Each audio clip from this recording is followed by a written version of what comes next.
fourth dimensional LSD fueled way of looking at it that like it's not articulate yet. I'll eventually get this figured out, but I can just word vomit it at you.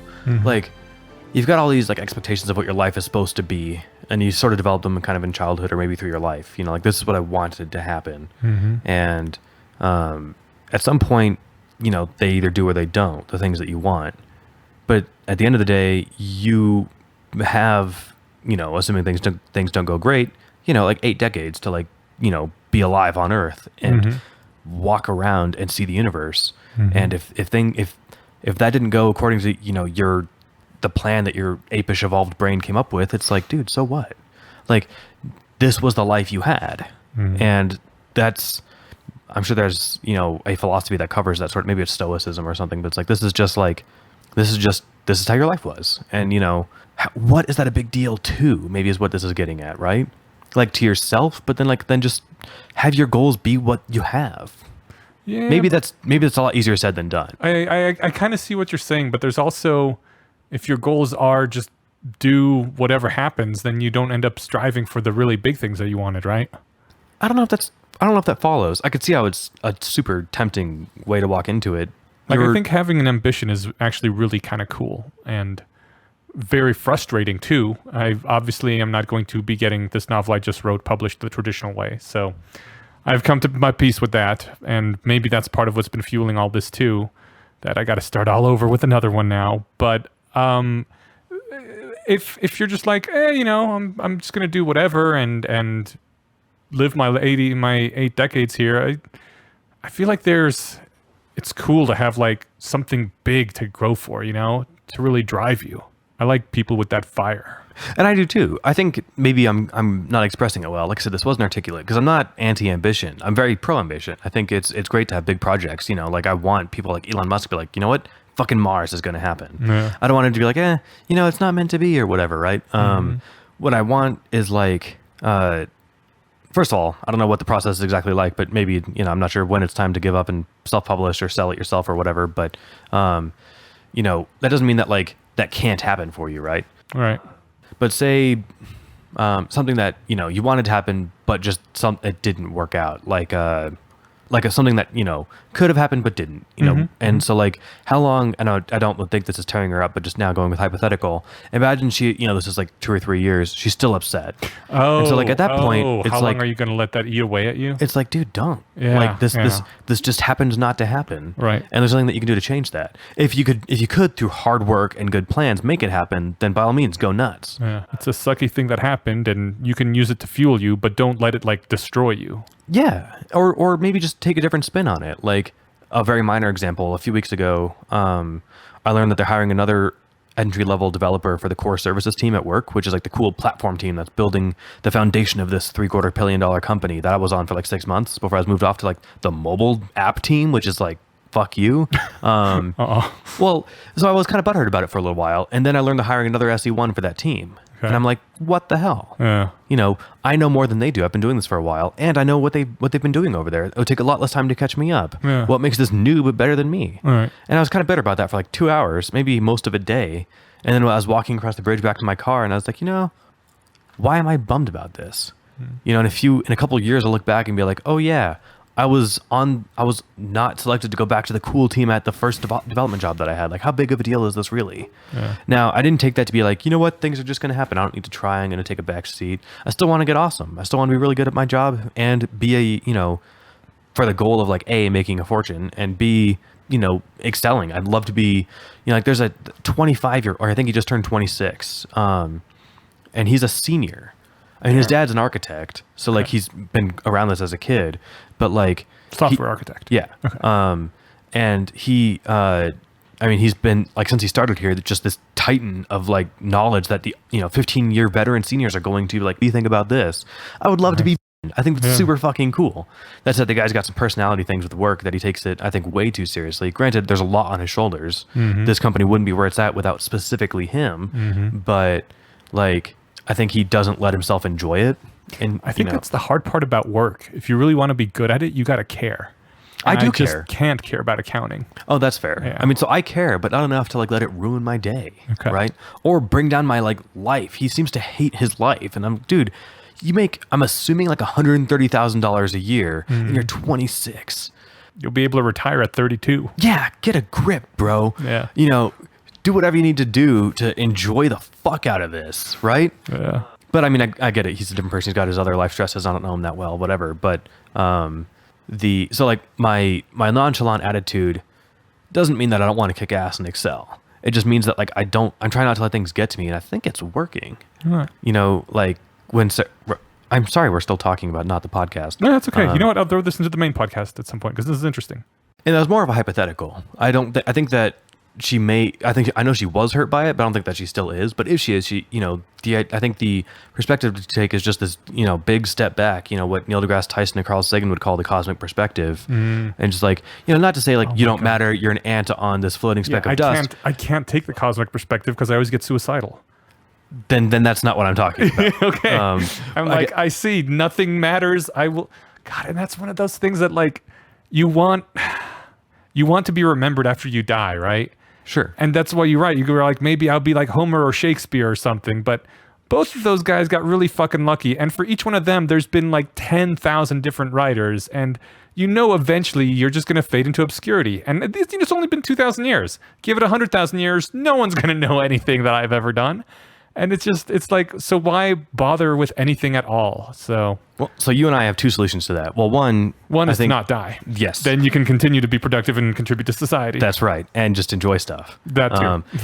But I guess that's another part of life that's nice. But the other part, I think, is like, not to worry about, like, not to not care. And by the cosmic, maybe the cosmic perspective wasn't the right way to think about it. Because that's not, I think the constructive, like, things still matter. Mm-hmm. I'm still, I still get, annoyed in traffic or something, but I don't let it overtake me, so like when we went to go visit my sister in the hospital, when the first night that she was in there, we could go last Wednesday. We got there I didn't know if we were supposed to go up or not. So we just hung out and talked outside for like an hour. And we talked a lot about like, the possibility of one of our family members dying or something. And, like I've historically expressed a very terrified and kind of kryptonite attitude regarding death. And, when I was talking about this, Rachel said, "Oh yeah, I thought, I've thought about this before about how, this might impact you." Like a couple years ago, my grandma had some very minor surgery. And, it was just one more thing, she's in her 80s and other things are going wrong and they fixed it. And I kind of came home and I was pretty upset that, one of these days they're not going to be able to fix it. And it's going to be eventually she's going to die. And that's hard for me to say, but I can actually say that sentence now. Whenever this was, I just told her, like eventually it's not going to be a surgery that we're going to go to. Right. So like, damn. Well, I mean, it sucks and it's, it's terrible. I'm not resigned to death. I think it's still the worst thing ever and no one should ever have it, but, in their lives or to themselves. But dude, I'm still terrified of getting old. I know that at least 2 or 3 times a year, something happens. Like just a few days ago, I slipped on that third step right there.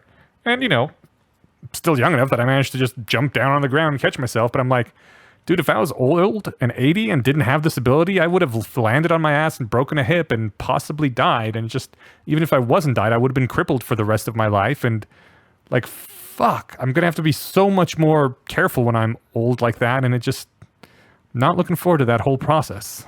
I'm not really coping with that at all. Yeah. I think I'd rather, by not coping, I mean, I'm not even considering it.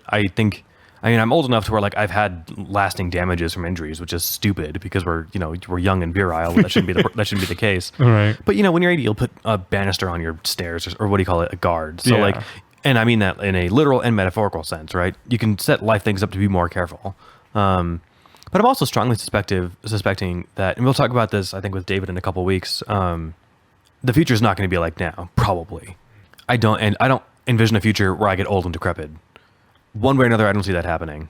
Okay. I see us either all not being in meat suits. I see meat suits lasting forever, being super safe or regenerating, or I see the world on fire. Like those are, I think, the 3 most likely outcomes in various different outcomes. Right. So like the idea that we're still going to be working 40-hour days and doing all the things like we do now in 50 years blows my mind. I think that's extremely unlikely.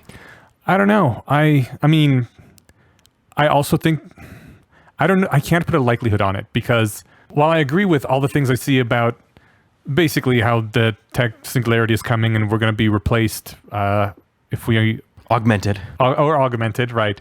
I remember my childhood as a Jehovah's Witness, as I guess I mention every now and then because it was such a major impact on me. But one of my things that happened to me as I was leaving the faith is the Jehovah's Witnesses first predicted the end of the world in 1914, and then again in 1975. And the entire theology is one of the entire world is going to change drastically within our lifetime. So you've heard this spiel before. Yeah. And so, I mean, I knew people who in 1975 thought the world was going to end. And I saw, as I was leaving the faith, a little business card that was being passed around by like atheists, you know, as a, I don't know, a gotcha or whatever. But it had a little check mark. It had a little checkbox. And next to it says, I am 10 years old. I believe that the world will end in my lifetime. Then it has another checkbox below that. I am 20 years old. I believe the end of the world will end in my lifetime. It says, as you reach the birthday, check it off. And it went all the way down to 100 years. And it was like, now just imagine all the people that if they had this and filled it out would have, you know, filled out cards and died. And I kind of feel like this is the same. I have emotional echoes of that same sort of thing. That, Sure. Like, yeah, I can definitely see the world changing drastically, and I donate money to Miri every month, and I am worried about it. But on the other hand, I'm also remembering that there's a chance nothing will change. Once bitten, twice shy kind of thing, right? Right. I don't really know. I mean, you know, people debate about how much has changed and how much we can expect to change. And all I can say is that whatever reasons that the Yudkowskis and Bostroms have of the world have are better reasons that the world will change than the Jehovah's Witnesses have. Oh, yeah. Jehovah's Witnesses have fairy tales. Right. So at the end of the day, these could be deluded, wishful thinking, you know, optimists or something, right? But there's also a real possibility. There's for the first time in history an actual real possibility, right? Yeah. I think Yudkowsky mentioned somewhere in the sequences that, like, try as they might, or no, it was on the cryonics pitch. You know, 200 years ago, humanity could have, or, you know, someone could have spent their entire life trying to, you know, strive for immortality, and it wouldn't have done nothing because there was just no hope. Mm-hmm. You know, now there's a thin hope, sign of a cryonics. Mm-hmm. So, like, things are changing, and I don't really have the background knowledge or large repertoire of, like, history, either life history or known reading history to, like, draw from, but I get the very strong impression that we're at a new kind of age. We're on the cusp, Sagan talked about this in the 80s, like we are at this turning point in history, and things could be, he said it a bit differently than the point I'm making. He was talking about how the very same technology that we have, I think his phrasing was like, it's as if there was a God who gave us these tools. He's talking about nuclear weapons and nuclear power, who gave us these things and gave us the choice. We could go to the stars and colonize the universe, or we could blow ourselves up and die on our stupid little rock. I'm paraphrasing, but we're at that point now with, like, scientific advancement in history. We can actually do stuff, and the world is in a place where it's never been before. It puts me in this vaguely optimistic hope, but I mean, regarding aging and stuff too, it doesn't have to be a full, intelligence explosion singularity to stop that, right? It could be Aubrey de Grey's, life extension style thing, right? Just continually riding the wave of life extension improvements. And, if that means that I live in a 55-year-old body for 120 years till we get cool new ones, then that's fine. Yeah. Or, back up worst case scenario, or second to worst case scenario, I end up being declared legally dead and hope that at some point I get woken up, right? Mm-hmm. So, I don't know. We'll talk. I think it'll be more fun to speculate about the future. We'll get David. He's eloquent and smart. He'll have something fun to say here, but I don't have... Maybe if I actually sat and thought about it, I'd be filled with dread and anxiety. But right now, I'm just like, pretty sure things are going to be okay. I'll try and take care of myself. Been trying to go to the gym. I've been slacking the last couple of weeks. It's been stressful. But, for the first time, like, really since, like, junior high, I've been working out regularly, which is nice. Do you listen to podcasts or something when you work out? I used to always watch The Daily Show and The Colbert Report. That would have been perfect. That was wonderful. Those were good times. That was ideal. Remember how simple the world used to be? Conditions, yeah.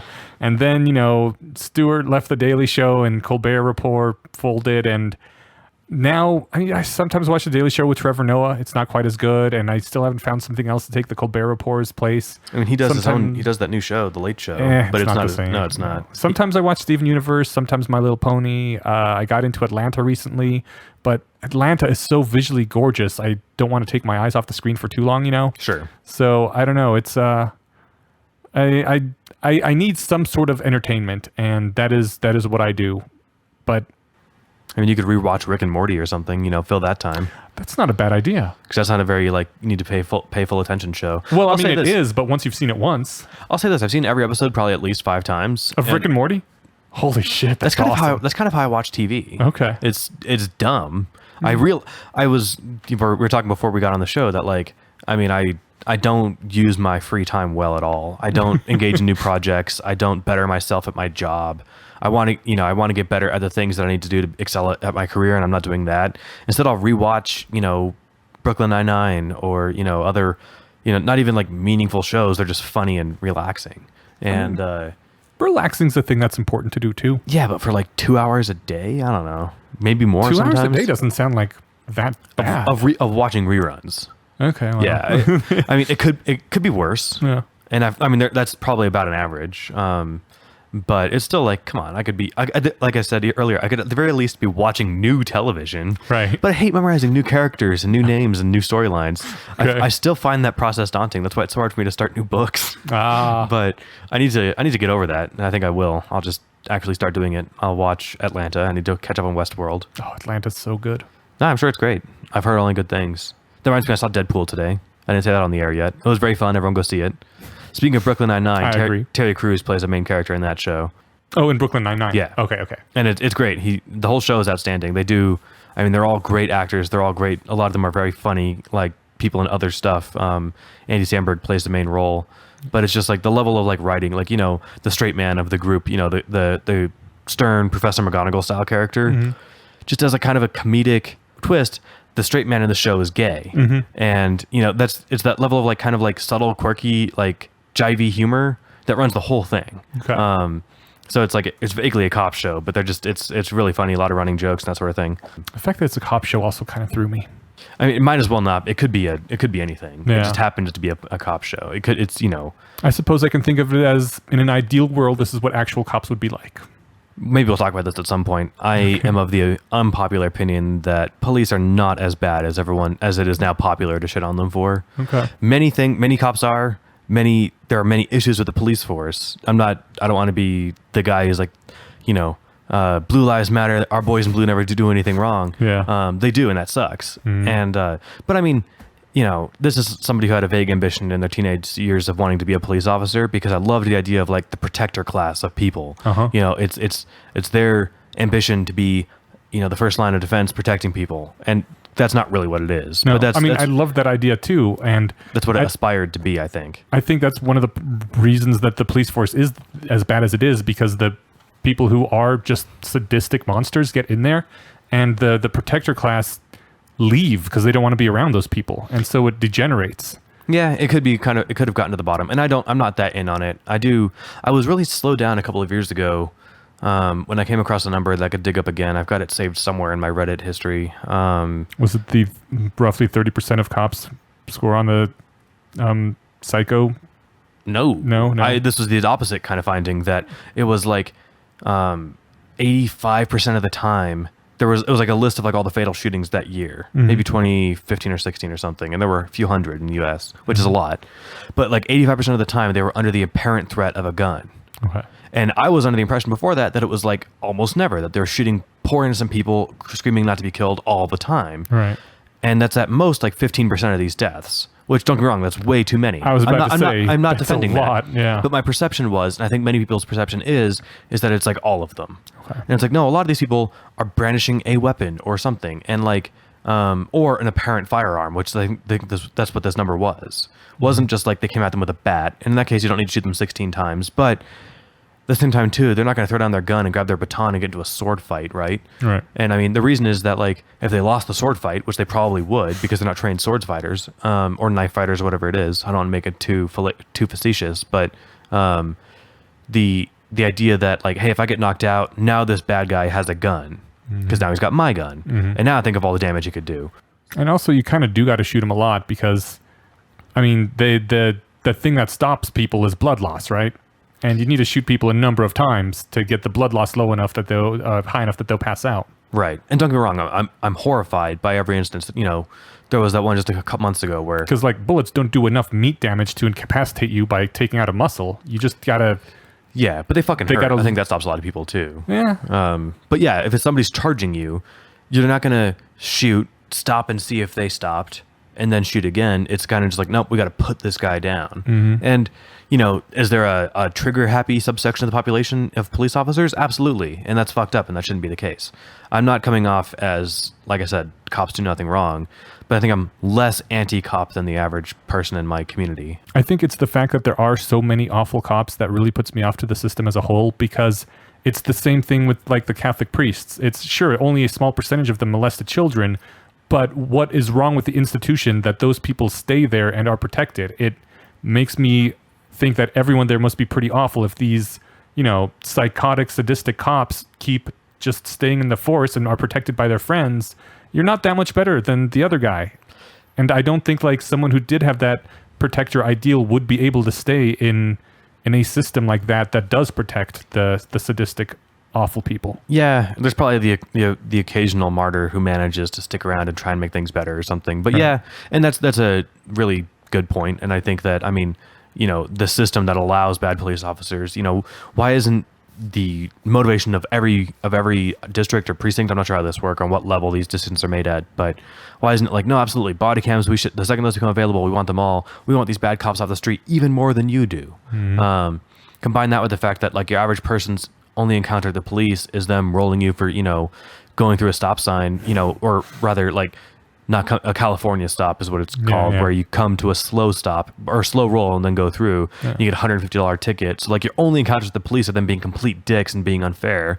So, like, there's that. But I mean, I think you've got, you know, your sadistic dickbag cop who's like, I'm going to go out there and make lives hard on people, or like, you know, the ones who are like, no, I think this is great. I want to help people and it'll be nice. I went through, like, the youth police academy when I was in junior high, and all those cops are just like, you know, the warm and fuzzy, you know, like, yeah, this is great. You know, we're here to help and this is cool. You can drive this police car. We'll let you, you know, do these little drills, and it was fun. Awesome. And then you get people like Kyle Kinane, comedian, mentioned, you know, like, pays $10 more an hour than the post office and I get a gun. Like, oh yeah, I get you, man. You're just having a job, you know?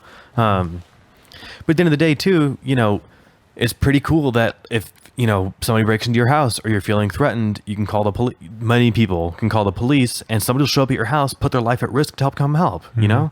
Granted, I know that many people don't have that privilege. A lot of people, you know, there aren't cool cops, or cops aren't cool to some people. Yeah, I don't know.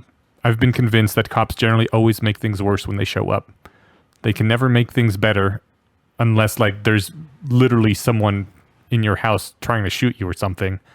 And they can just bring a gun into a situation and make things worse. I mean, at some point you might want somebody to bring a gun. Right. Like, I guess if there was literally someone in my house, then they couldn't make it any worse at that point, right? Yeah, probably. Like I said, I'm not gonna say that there aren't problems. There definitely are, and they're huge, and they're terribly discouraging and, you know, societally depressing. But the idea that, like, all cops are terrible, I hate that. I hate all anything is anything sentences for the most part. Yeah. I feel like that's painting with too broad a brush, which we've had a conversation like that before. It's like, and it could be too many. It is too many. Right. It's okay. It's certainly not all, but it's enough that I am very hesitant to ever involve the police in anything. I can't remember the last time I called the cops. I called them a few times in my teens when things went, you know, scary, but nothing ever useful happened. So that's a good point. I went to the police station once to file a report when the neighbor at my old place threatened to kill everyone. And they're like, okay, we're writing it down. Thanks. I'm like, that's all you can do? They're like, yeah, that's literally all we can do.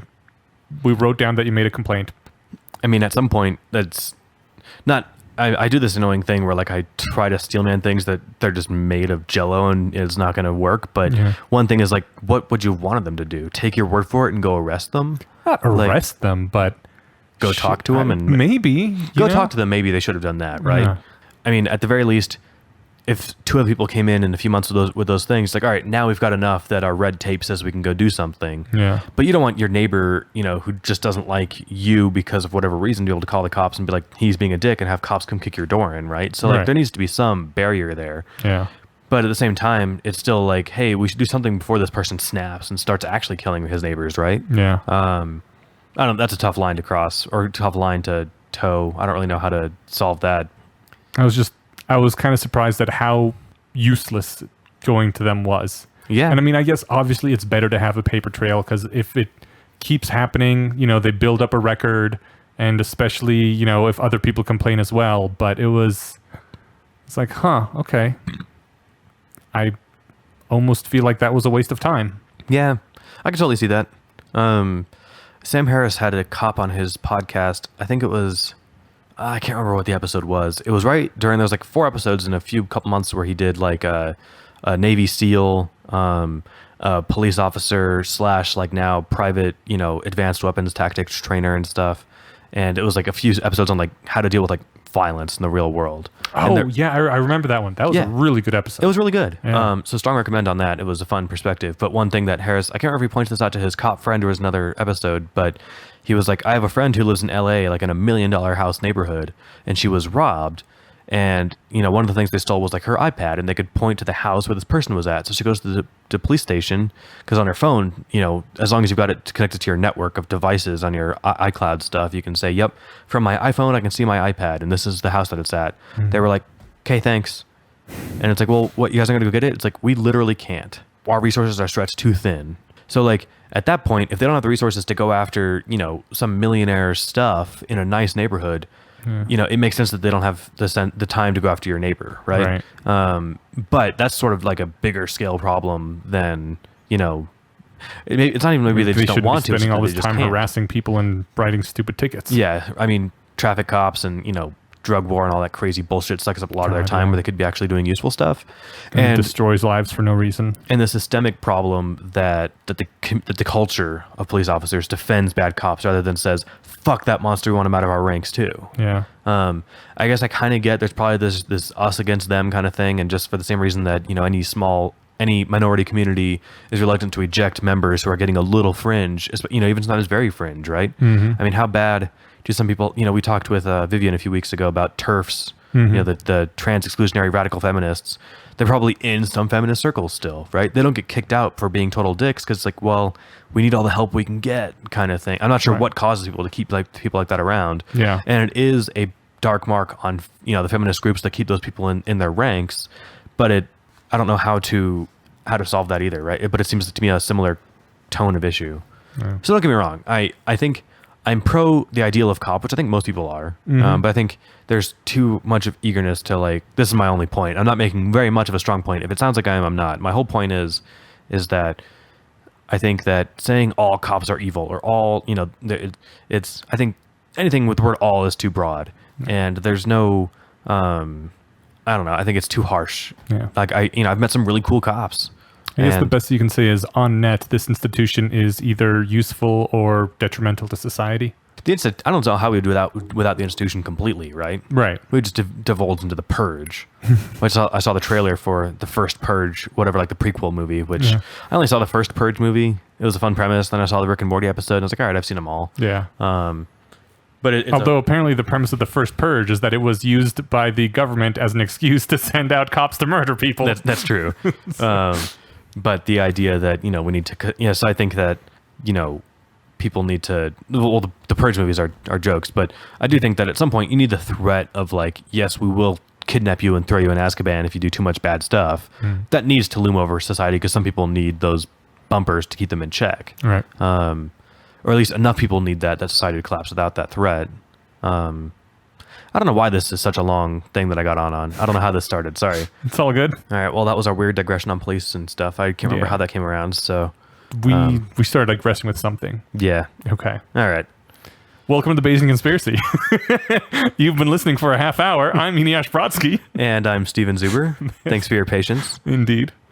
We do not have a guest this week because we figured it was a good week just to catch up with, chatting about other things, doing some rat picks, which we haven't done, or RatChat, and things like that. Yeah, this is what happens when we don't have a guest to like talk to, and we just sit there to keep us on track. Yeah. We're like, so what about that local sports team?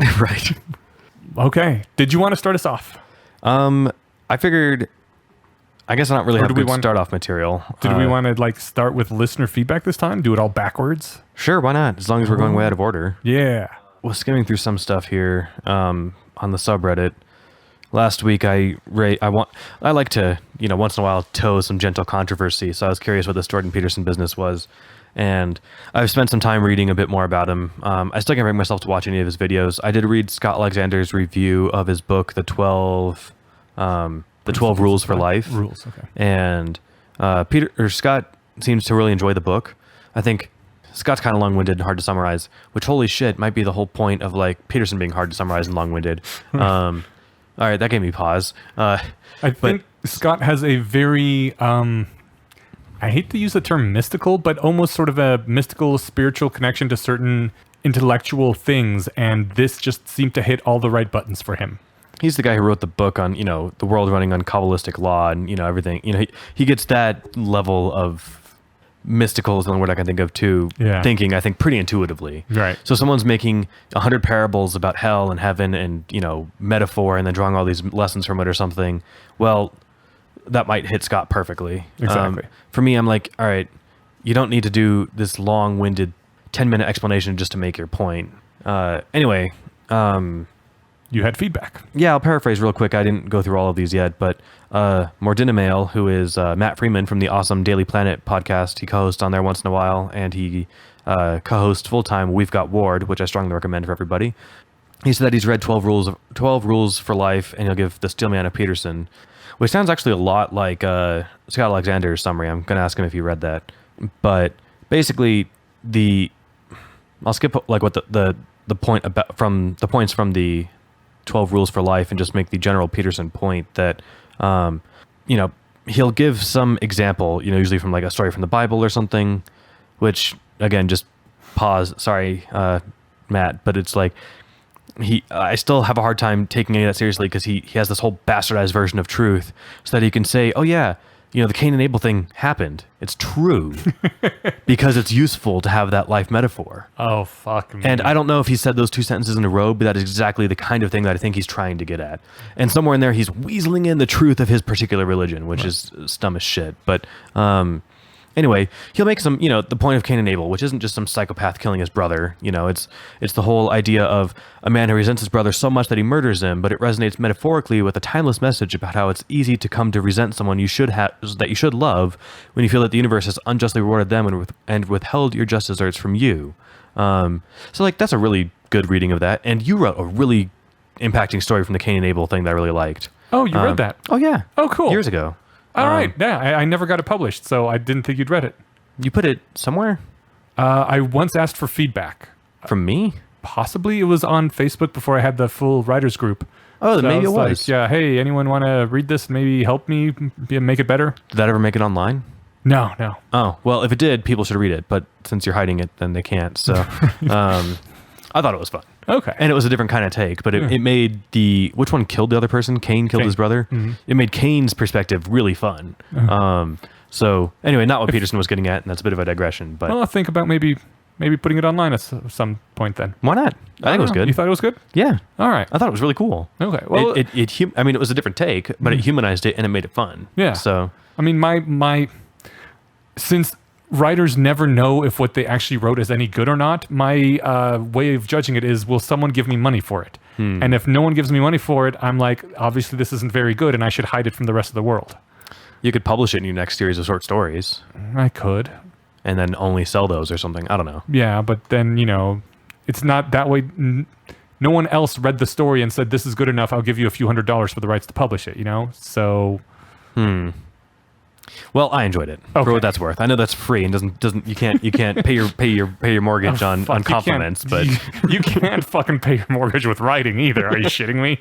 You can buy a few dinners. It's just it's just the stamp of approval, fair enough. Since money is the unit of caring, that is how I know that it was good enough that if someone was willing to part with their hard-earned money to publish it. And so it's not that the money is needed. I have this nice accounting gig. It's just that's how I know it's actually worth something. I don't know. We talked about reading that. I know this is another aside, but that's what happens when it's just the two of us. Yeah. Utopia Law, that was published for free. That was amazing. Well, no.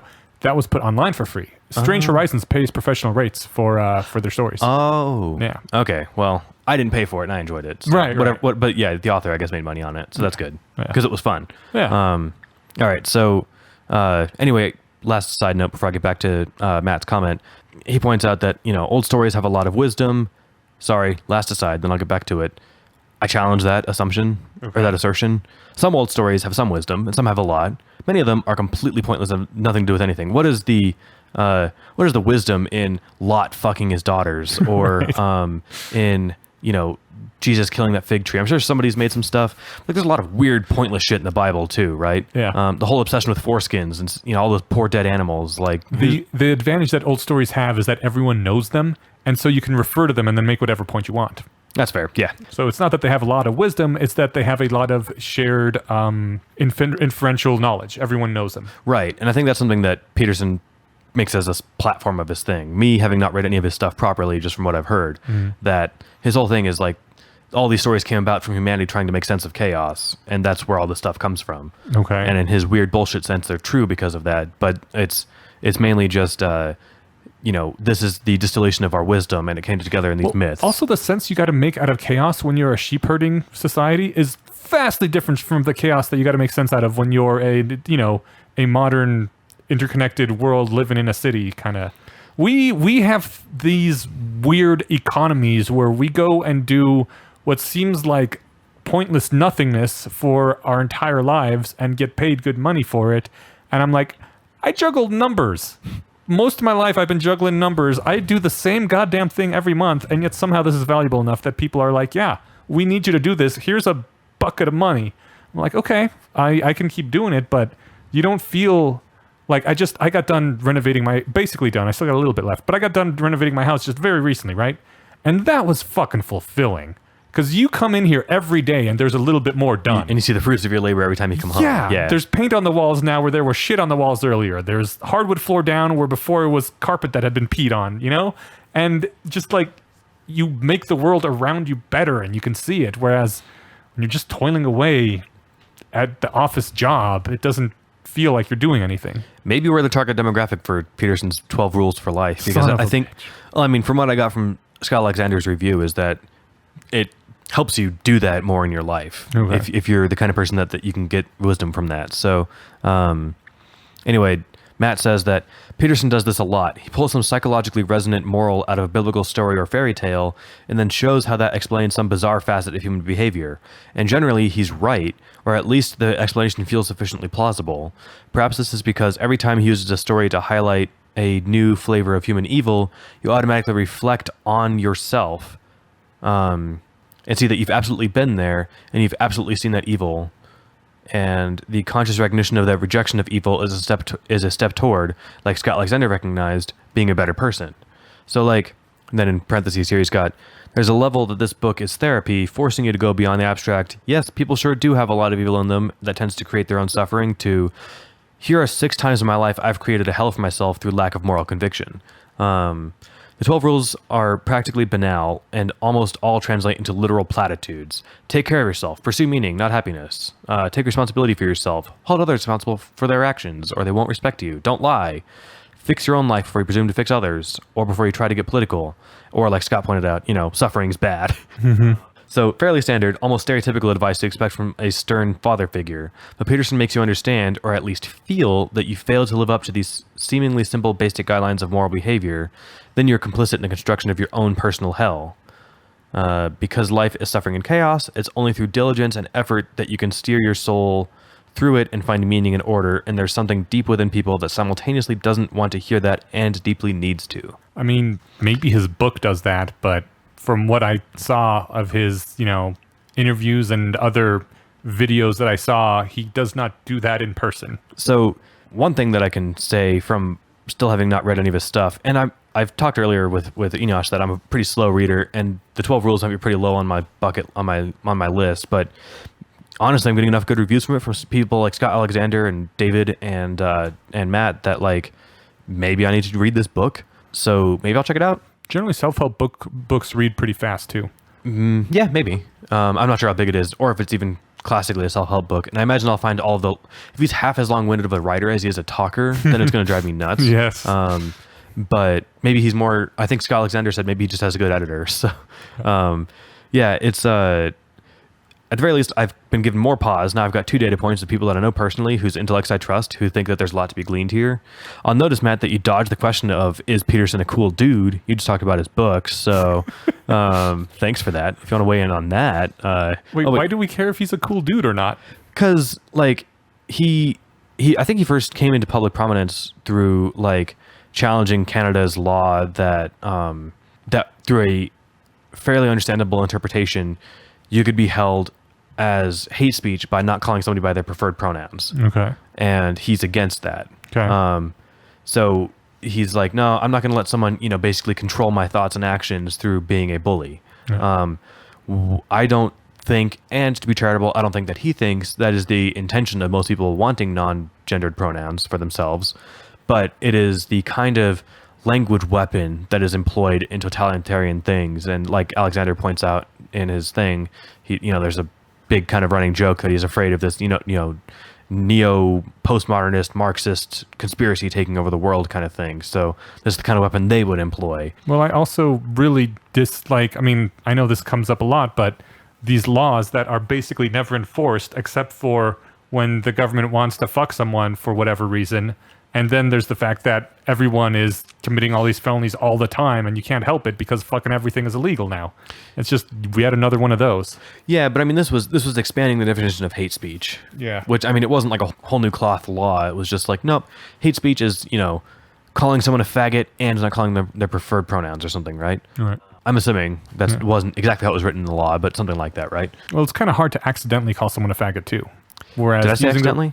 No, no. But whereas using the wrong pronouns, it's quite easy to do accidentally. I think insistently refusing. Okay. Right? So like, there's a person at my work who prefers they, them pronouns. Mm-hmm. And, if their boss was like insistent on calling them a gendered one and they were like, can you not? And they insisted, something that boss is being a huge dick, right? Yeah, I think we could all agree. But boss is an asshole. I think that the whole point of this, like adding this, and I don't have a position on this Canada law. It's probably a bad idea. I don't like restricting free speech either, but I can't relate with this person who doesn't like gendered pronouns because I think I've talked about a sense of gender at all. Mm-hmm. I think it's like not being able to see a color that other people can see. I don't have it on my radar.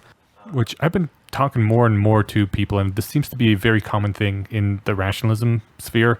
I don't know, is there anyone in the rationalist society who has a gender that they feel strongly? I don't know. Okay, I haven't talked about it with very many people, but for the few that I have, all of them are like, yeah, I guess I'm kind of cis because that's just how I was born, but like I haven't met anyone who actually identifies with their gender yet. I thought cis was your sexuality.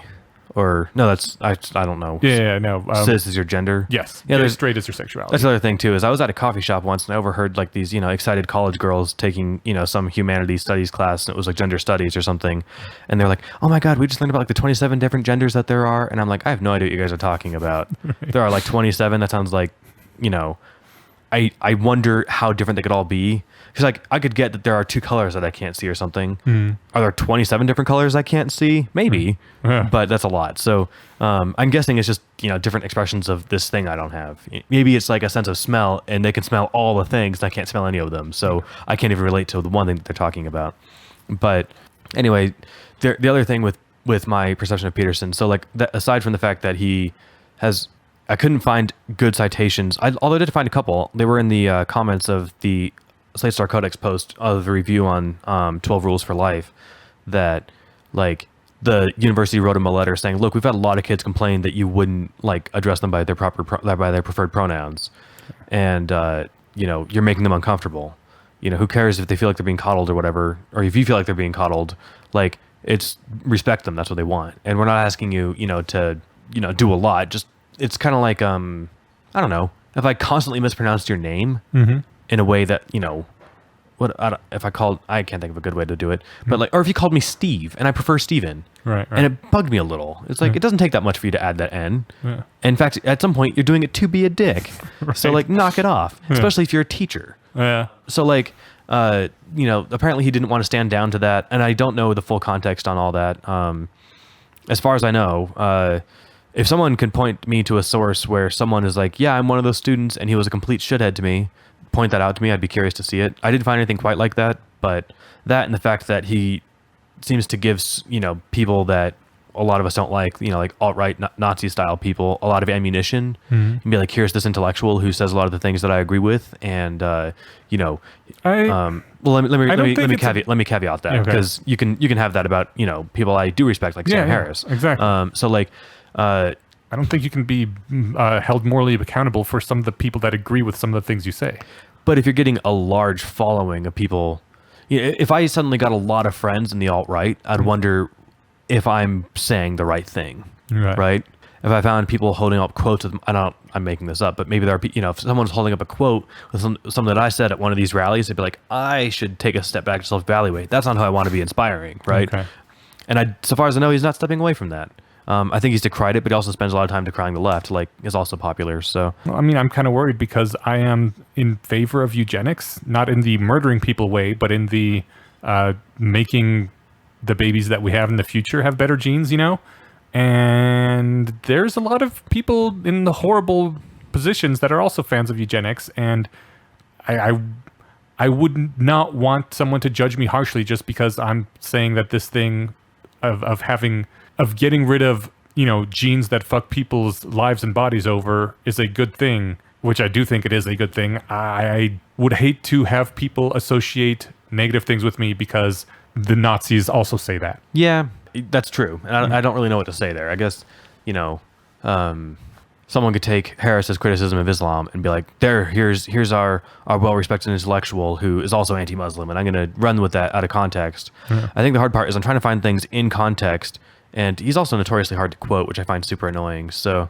Peterson? Yeah. Yeah, it's because he doesn't ever say anything that makes it lick a sense. Yeah. So I think I'm trying to read through Matt's comment as we're talking. This next one here, as we're talking, and I'm trying to see if he's defending Peterson or just the book. A little bit. Oh, I do have a question here, Matt. You said that Peterson would never claim that religious people don't do horrible things. I could have sworn that someone told me, or I read somewhere, that religious people who do terrible things aren't really religious, and atheists who do good things are really religious. That he equates religiosity with doing the good thing, whether or not you profess a belief in religion. I could be wrong there, so I want to learn more about that. I don't know why I'm spending so much time on Jordan Peterson. The whole phenomenon is kind of curious to me, because like I said, my first impression was that this guy was a crank, and I had no idea why anyone would take him seriously.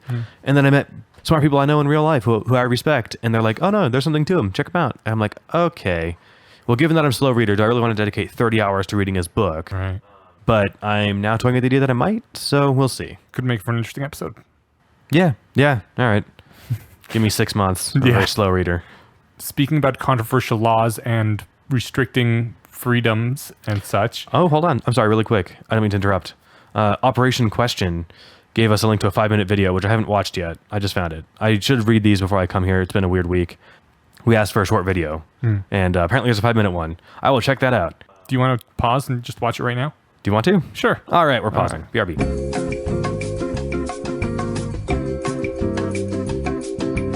All right, we're recording. We'll link that video. Steven, you have thoughts? Yeah, a few. First and most shallow, he doesn't look what I thought he would sound like, or he doesn't look like I thought he would look from his voice. Oh, you haven't seen him before? I think I have, but I haven't seen him talk. I've seen his picture before, and I've heard him on Sam Harris's podcast. Okay. But he sounds older than he looks, and he looks like in this video he's dressed like in a suit and stuff. He looks like he would sound more like the most interesting man in the world from those old commercials. Okay.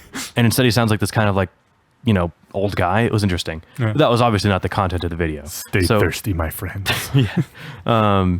So the video is basically it's titled "Clean Up Your Room," and his point is that the first thing you can start doing to, like, what was his word for it?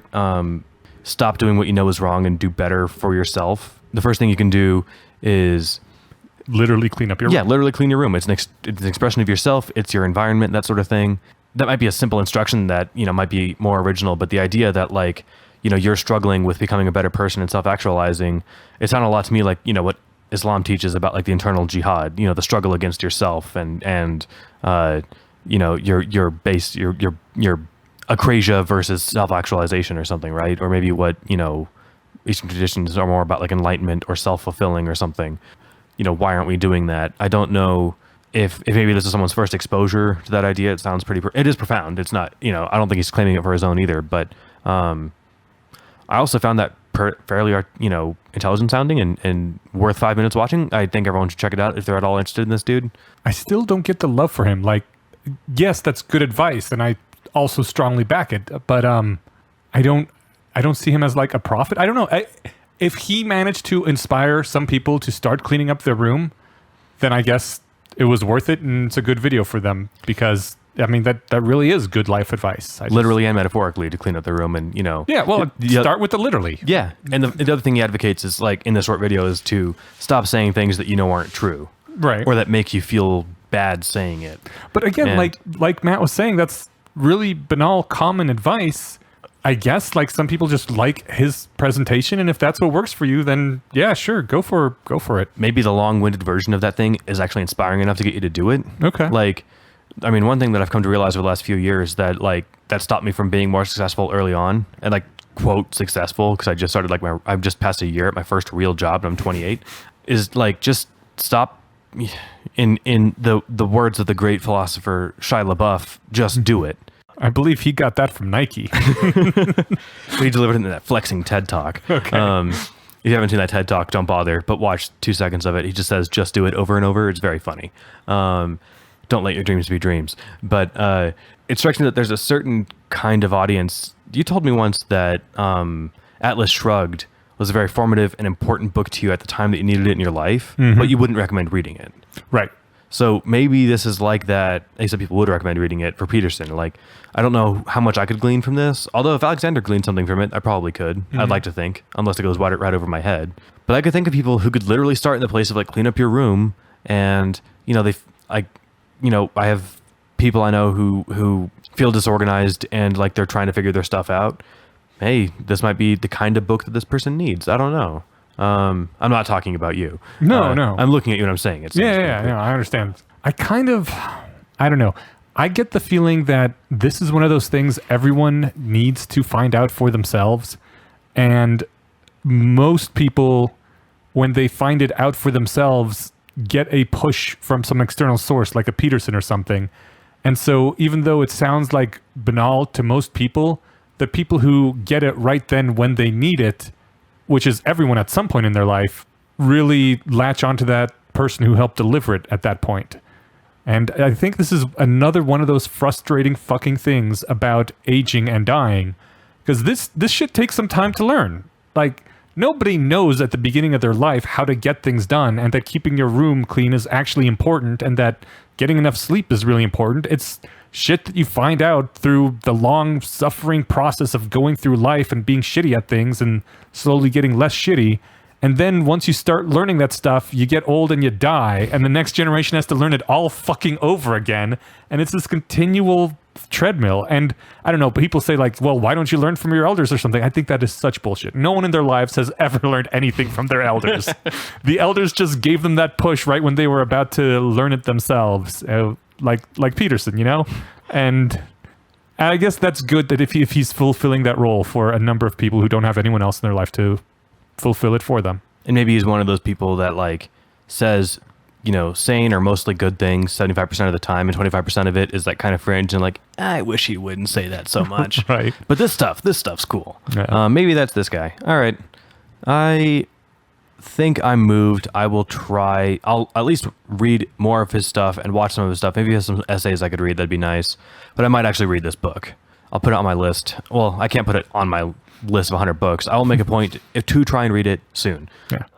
Well, I mean, the bottom of the list never gets read. So it's all about where you're putting it on the list. The top of my list takes 8 months to get around to, like, cracking the cover, and then I get tired. So right. I have a list of TV shows I got to watch, and the Twin Peaks is slowly inching closer to the top of that list, so I might actually watch that sometime this year. Tell Rachel when you start it; she'll love it. Oh yeah, yeah. She might even, if you watch it, I'll give it a shot with you. Okay. I watched the first episode once, and I could not get into it because this was years ago, before I had any sense at all of, like, I don't know, cinematography or, like, non-traditional storytelling. Yeah. And that's very much what this is. Yes. The director, apparently, like, everything he does is like this. I was talking with Lynch, a friend once. He's amazing. Yeah. So you saw Fight Club, right? Yeah, Oh, you didn't like Fight Club?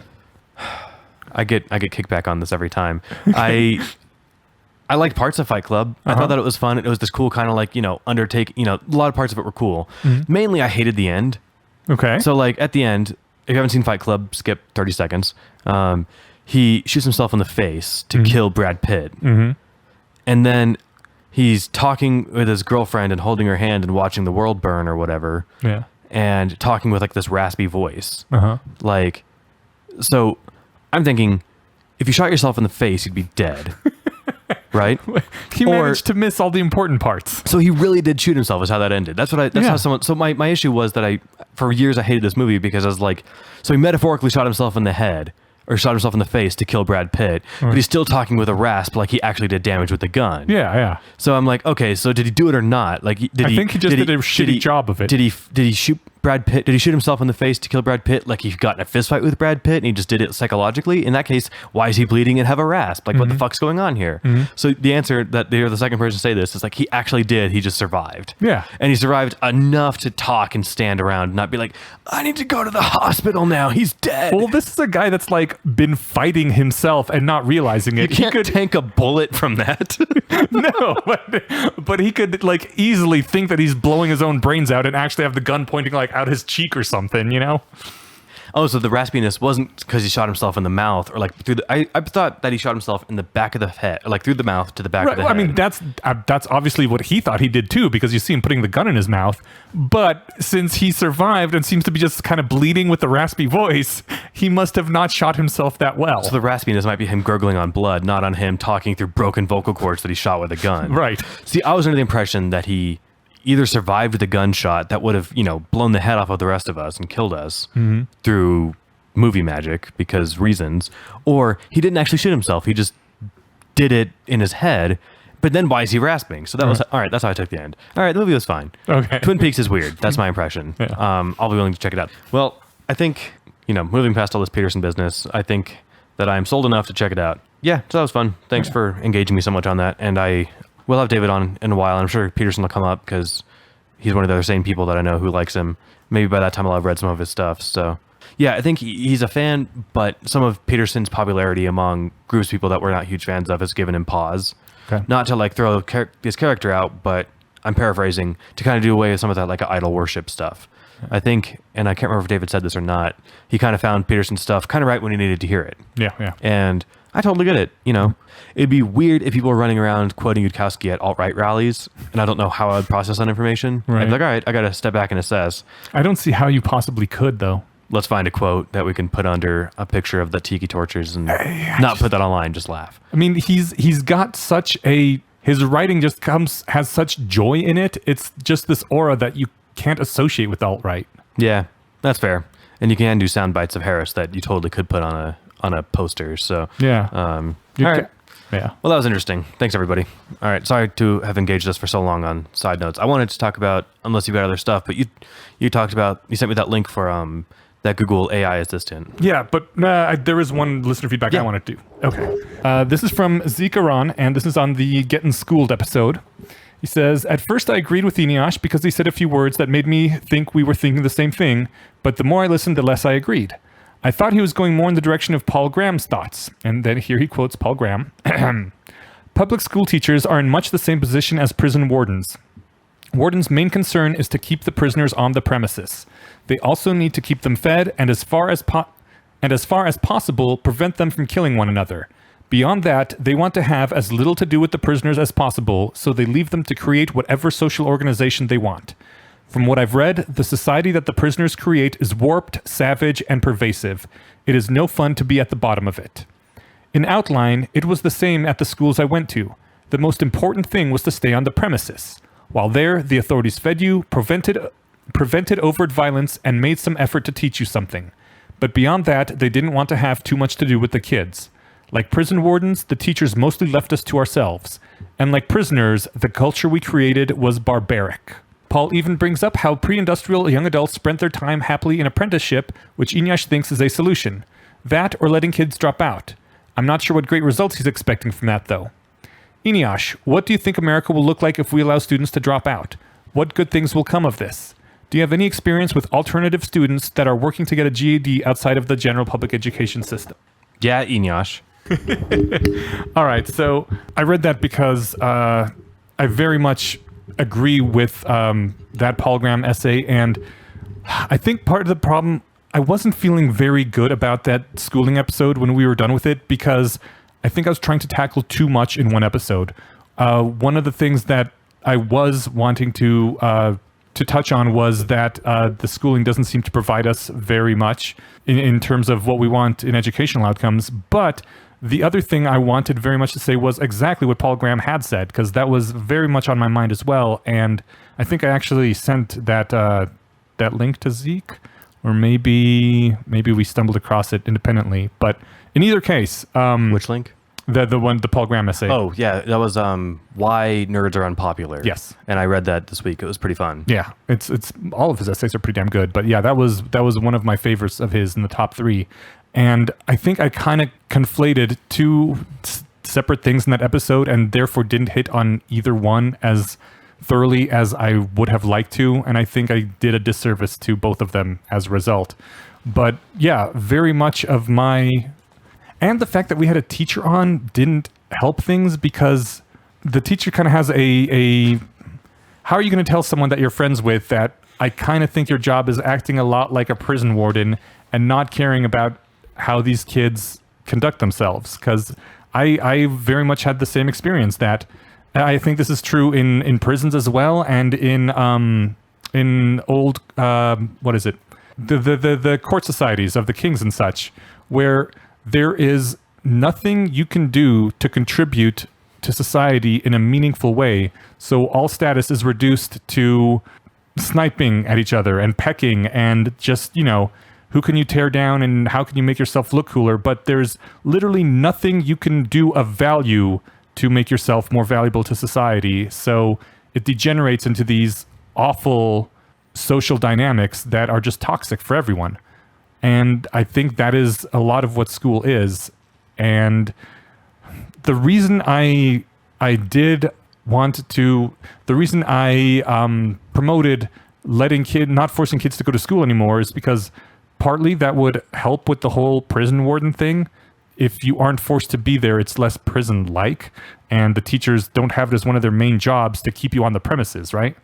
They can concentrate on actually doing things they want to do, like teach people. And if someone is not wanting to be taught, they can just get the fuck out right then. And also, I think it would help prevent this social dynamic from getting going, where kids are bored, they have nothing to do, there's nothing they can do to be valuable, and so they form these awful societies of destroying each other. And that is mainly why I was promoting that, because I was one of the kids that really liked school and liked the learning aspect of school, and I would have preferred it if those people simply were not in school. So I admit it is kind of self-serving of me to be like, get those disruptive asshole people out of here, we don't need them anyway. I mean, a lot of my childhood, I don't know if a lot is conveying the right amount. A portion of my childhood was spent, dodging bullies and being careful around, mean kids and that sort of thing. And those kids probably didn't want to be at school. And if they weren't there, I could have focused a lot more on other stuff. Yeah. I think the kids who don't want to be there make it worse for everyone else by a large amount. Yeah. Which is why I want them out of there. My aunt, who is a joyful and, I think happy and fulfilled person who likes her job, I think that Audrey, was that her name? Yes. I called her Autumn for like the first half of the podcast. I felt like a dick.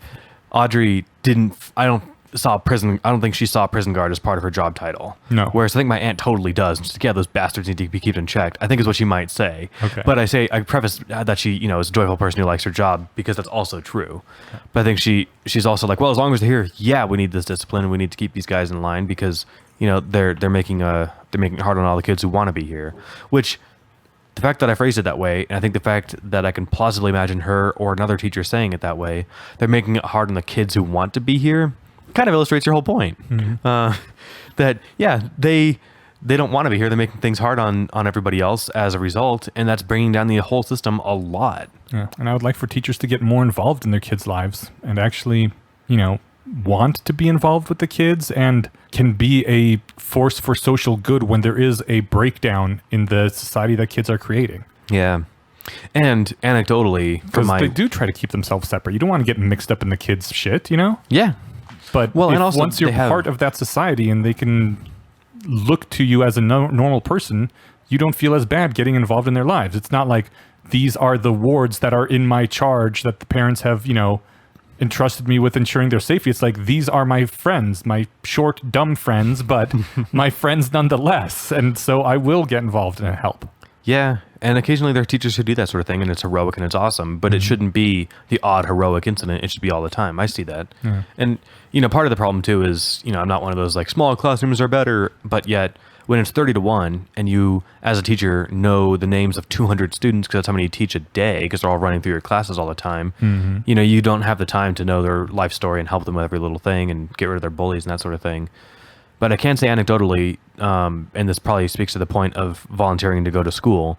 When I went to community college before I went to CSU, and at both of those, and it's I think even more so at community college because there was a much higher percentage of population there who didn't come right out of high school. I went there because it was like a third the price for the same education, and people, you don't get the same esteemed credentials, but you get the same textbooks. And that's my pitch for community college. If your goal is to learn, you get it for a third of the price, and you can use those credits at a university and get your your bachelor's or whatever.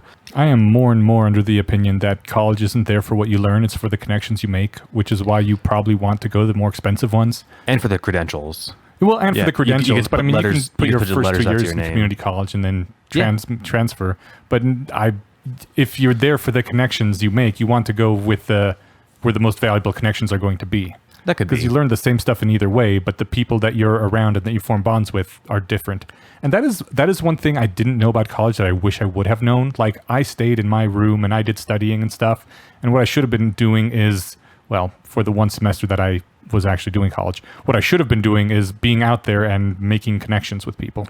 Well, for what it's worth, I didn't make any friends in college either. I made like 2 friends that I'm still in touch with, and I also don't do what I studied at CSU. So I can support the idea that my lack of networking didn't do anything for me. But if your goal is to get a job in Denver, going to Harvard, you're not going to make a lot of friends there who probably can get you a job in Denver, but maybe some. Well, if you go to Harvard, you're not the kind of person who needs to get a job. You're the kind of person who needs to know people in high political offices and in the high up in the business world because you are part of the ruling class. Well, I'll pull the brakes on that before I make one other point and just point out that my significant other went to Columbia. Okay. And, is the kind of person who wants a job and, isn't this, high echelon of society person. She went there because on a lark, she applied there and she got turned down from CSU for her master's degree, probably because CSU wants to get out of state people because they pay twice as much. And they do it under the guise of like, oh, we want to bring new ideas in or whatever, but it's really probably about the money. And Columbia said yes. Steven suddenly became really cynical. No, I think it'd be weirdly rosy-eyed of me not to acknowledge that. Yeah. Money probably has something to do with it. It probably has almost everything to do with it. If not explicitly everything, other than the fact that they can't say it, right? So they have to do just enough beyond, to make paying lip service not seem like a complete, farce. But anyway, Rachel's not the person you're talking about, sir. So Okay. All right. But when I went to, especially at Front Range Community College in Fort Collins, I don't remember any bullies. There are people there who came. I love the feel of a school, of an academy style school, Plato-ish, where people are coming there because they want to learn. Yeah, there was none in college either when I went to college. Yeah, because there's probably jocks and jerks or whatever, but I didn't meet them at CSU either. But they're much more of like the I'm here and I'm 19, let's have fun, and much less of like I'm here to learn. But I got a lot of that at Front Range and some of that at CSU. But the idea that they're there on purpose, that they're not there because they're forced to be, that really did cut down on a lot of these problems. Yeah. And adults might try and I say adults like we're not old, but the adults who run schools and stuff might be like, well, that's because they're older and they're not going through puberty or whatever. But Paul Graham hits that in that essay pretty well, that hormones aren't this monster that turns you into this sad psychopath. It's really the assholes that are surrounding you that do that to you. And I think he's absolutely right. I mean, no doubt, I remember having anger issues in my teens and stuff, and that was probably something with your body's changing and whatever. But the voluntary aspect did add a lot, and I wonder what Zeke's thought would be to compare from his primary education to his college education there. Yeah. And if that is really just a maturity aspect, or if they're more mature because they can't afford to be because there's less bullies for them to guard against. Although there is something to be said for the fact that maybe it does train people to punch the clock and keep a shitty job that's just as bad as high school. Oh yeah, that part is still definitely on the table. Yeah.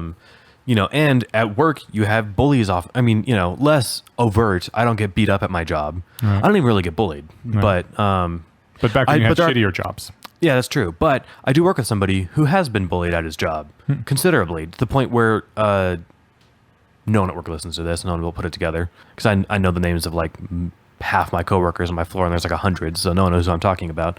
They went to HR to report this person because it's been going on for months, and they're like, you know, I get anxious when I get up from my desk and have to walk by their desk to get to the door. Shit. And I'm like, that is exactly the time you should be going to HR and having them step in and do stuff, because you're describing, you know, workplace harassment. You can't be at work without feeling uncomfortable. That's fucking insane. So it happens. And, you know, maybe the fact that maybe he was bullied in school and that's why he's able to put off, you know, complaining to the teachers for almost a year at this place. And I put that in quotes. Guy's a great guy. He did the right thing. Yeah, the domestication aspect, you know, maybe also keeps you from shutting down at the first sign of trouble. You know, you can just put up and shut up and do your things. So we can't ignore the domestication aspect of it. But as far as making it suck a little less, there's still ways to do that too. So yeah, what did you, if you did it, I might have been skimming the other feedback. The first part of Zeke's question, you know, what do you imagine they would do, the kids who didn't want to go to school? Did you touch more on that? No, I mean, I think it would be better for the kids that are in school. For the ones that aren't, then there's just this whole issue where I don't know what to do with. Because they don't want to go to school. Yeah. And they probably don't want to be productive members of society either. But even if they did, there's not enough low-level jobs for them to all stay busy. Right. But at the same time, and they're not doing anyone any favors by being at school. So if they're gonna, you know, be at home and I'm sorry to put words in your mouth. You tell me if I'm putting the wrong ones in there. But I imagine it's like, if they're not going to be productive and helpful at school, let them be unproductive and unhelpful at home, away from everybody. Yes. At the very worst, right? Yeah. So like, you know, at the end of the day, what happens? You stay unproductive and unhelpful, and the rest of us get to flourish. Yeah. You weren't going to go anywhere anyway. You're a bully. And Right. don't get me wrong, bullies turn around life with caveats, etc. But for the person going to school, like, I can't wait to be a dick today. Let them not go to school that day and see how well everyone else turns out. Yeah. And I think of, there are quite a few countries where going to school is viewed as a privilege, and they're very poor countries, and the schools there generally suck, and yet they don't have these behavioral problems. The kids that do go to those schools are happy to be there because they know it's their way out of being, you know, Maybe. it's what our parents, people my age-ish, told me, you know, school and college would be. It's your way to like actually get your life good. Yeah. You need to do well. And, you know, why do you have to go to school, Stephen? Because it sucks so much. Well, you have to go because it's your doorway to college, and that lets you have a better life than we had. And so, but for many people in the world, that's actually true. And it feels, I don't know, it also feels shitty to say that, because then what? We're dooming those people that drop out of school to a life in poverty or something. And I don't know. I don't have an answer for that. I can't be responsible for everyone, especially the people that are shitty, you know? Imagine if more Elon Musks came around because they were bullied less in school and their spirits weren't broken, how much faster the world would be saved, and then all the bully problems would also be solved. Right. So, we can bring the singularity on faster if there were fewer bullies. I'm not sure how true that is. It's getting late. Speaking of Elon Musk and saving the world, do we want to touch on that AI assistant, the Google one? Yeah, which was not Elon Musk, but No, yeah. but it's saving the world style stuff. Yeah. Yeah, okay. Maybe, is it? I don't know. I don't know where you want to go with this. You just sent me the video. I did. And said, No, let's talk we'll about it. post this video as well, but it's basically of a Google voice assistant type thing, where you tell your computer, hey, make me a haircut, get me an appointment for a haircut Saturday between 10 and 12. And this assistant just calls up a haircutting place near you, and with a completely natural sounding human voice is like, hi, I'd like to book a haircutting appointment for my client. And it like stutters and says and stuff and sounds just like a human, you know? And the person on the other line went and took down the information and thought that there was a person they were talking to. And the person doing the demo on stage got a haircutting appointment booked for them. And it was really awesome because it sounded just like a normal person. Yeah, there was the occasional like small pause where they'd be like, you know, what time? Or, you know, I'm sorry, we're booked at 1. Okay, well, I'm good anytime between 10 and 2. Yeah. So what did you think about this Google Assistant thing? My thought is that I wish I had prepped for this question by watching like the announcement for Siri when Apple first announced that, because I don't know if they went way above and beyond what Siri could do. And now 10 years later, however long it's been, it still sucks. Right. I still often can't get it to call the person I want to call, which I mean, don't get me wrong, that's a really cool problem to have, that my robot won't, make my phone call immediately for me so I can, talk to somebody 1,000 miles away in a second. Like, that's not to bitch on like that level of problem, but I'm curious if they oversold it. So like if this thing works as advertised, that's fucking insane. Yeah. And on Google, it's going to roll out for free and everybody who wants one can have one. Did you hear what happened almost immediately afterwards? Nope. So there was a bit of a backlash about people being like, this is kind of creepy and unethical, and we don't want this. And Google, like, almost the next day, like, walked it back and was like, oh, no, we would never use this to just trick people into thinking they're talking to a human. We'd always say, hi, this is Google Assistant, or something like that. And I was like, I don't know. What do you think about that? Because on the one hand, I don't see why it matters as a user of Google Assistant. I'm like, if you think you're talking to a human, that's great. But on the other hand, if I was... When I call and I get those robo answering menus that you got to push your buttons through and like say this if you want this, I don't have any consideration at all for the computer because I know it's not a person and I can just be annoyed at it and be jerky to it. Basically, it doesn't matter. Whereas if there's a human on the other line, then right away there's a level of compassion and empathy that I feel. I believe the word Vivian used for it was emotional labor. When I have another human on the line, I put forward emotional labor to help make them comfortable and to work with them in a level that I never would with a computer. And so I kind of feel like I have done that labor for nothing if it's a computer on the other end. At the very least, you fostered the kind of person that you want to be to actual people. No. So it's not necessarily wasted effort. It's just like exercise, right? Rather than actually lifting something. Yeah. But... I mean, my thought was sort of that, but I took it the other direction in that, like, if I'm making the hair appointment or making an appointment for a haircut, or rather, if I'm taking the appointment for the haircut, the person who calls me isn't really a person. They're like, as far as I'm concerned, they're a potential customer. Do you want this or not? When do here's our availability. When do you want to come in? Yeah. It's not like, oh my God, you're Steven. I want to talk to you. What's your life story? It's like, no, fuck it. You're here to get your haircut. Let's get your haircut. And when you go to, you're making the appointment, it's the same thing in reverse. They're not a person. They're a tool for you to get a haircut or to get the first steps to getting one set up. Yeah. Don't get me wrong. Service people are people. I've been in service, but what I'm saying is that it's like, you go to the coffee shop, the person at the counter is a person that you should care about, but right then they're a means to coffee. And I don't really know how useful it would be. I don't think it'd be bad to say this is a Google Assistant. I'm scheduling an appointment for Steven Zuber. And I mean, what if it wasn't a Google Assistant? What if it was my assistant, Steven? Yeah. He's basically being a tool anyway, right? Just a tool to get me a haircutting appointment. And if I was your full-time assistant, I might call saying, this is Steven calling or I'm calling on behalf of Eneash, getting him a haircut appointment. Yeah. So maybe I want my robot to say the same thing. Right. I mean, it would be an identical interaction from their perspective because they don't care. They're just like, when are you coming in? When are we booked? On the other hand, I would still feel a little cheated if I was nice to a computer. So maybe that is the way to say it, is like, I'm calling for Steven. Yeah. Or I'm a robot calling for Steven is maybe the idea, so you're not wasting emotional labor. Yeah. But then at the same time, too, Google Assistant's not going to call clearly having a bad day and needing someone to talk to, right? So, like, you're not doing any emotional labor other than, like, not shouting at them. And you're presumably not going to do that at the real human anyway. Dude, it's the weirdest thing. My the contractor that put in my air conditioning in my new furnace, like, I was really fucking annoyed with him because the dude, as far as I can tell, is not entirely stable. And so whenever I called, he would be like, yeah, okay, I can come and I can do that for you. Let's see here. All right, here's my schedule. Man, it's been just a busy week. I we much going on. And he would chat with me for like 5 or 10 minutes about nothing, randomly going places. He once was like, yeah, I think we do need to spend more money on the military because we don't have enough submarines. We need more submarines, man. And I was like, dude, you literally have some sort of weird mental issues. And I was unhappy at the time. I was like, I just want someone to get in here and fucking put an air conditioner in my house. Why am I doing this?